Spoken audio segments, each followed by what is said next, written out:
Bangladesh is set for a democratic reset. Voters will head to the ballot box on Thursday morning. This is the first electoral exercise after the ouster of former Prime Minister Sheikh Hasina. From July 2024 to February 12, 2026, Bangladesh has seen Hasina's departure, Khaleda Zia's demise and widespread violence. Addressing concerns over law and order situation, Bangladesh's interim government has ramped up security arrangements. The deployment includes personnel from the country's armed forces, police and rapid action battalion. Collectively, around 1 million security personnel will be on duty to ensure security on multiple levels of voting process.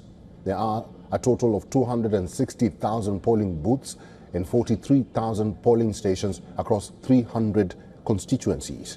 Total number of eligible voters in Bangladesh stands at over 127.5 million. This election is unlike any other in Bangladesh's political history, where people are being asked to cast 2 votes, one for parliamentary representative and the other for the constitutional referendum. Campaigning for the elections ended 48 hours before the vote. After colorful posters were prohibited, candidates have hung black and white posters across various cities. There are 2 major political forces vying for victory in these elections.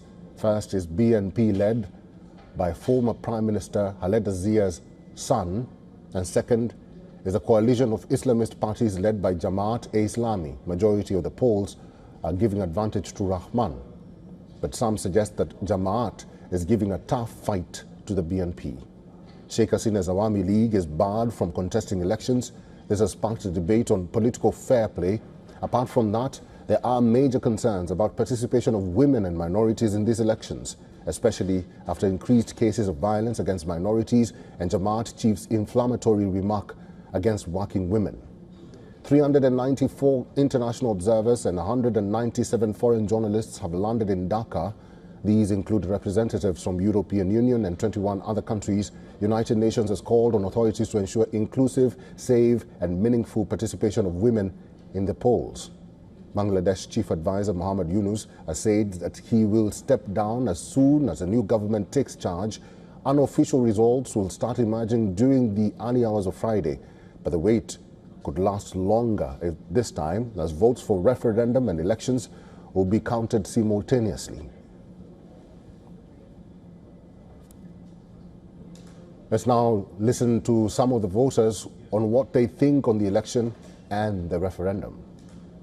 The election has been reduced to a game between only the center-right and the right-wing and the extreme right factions.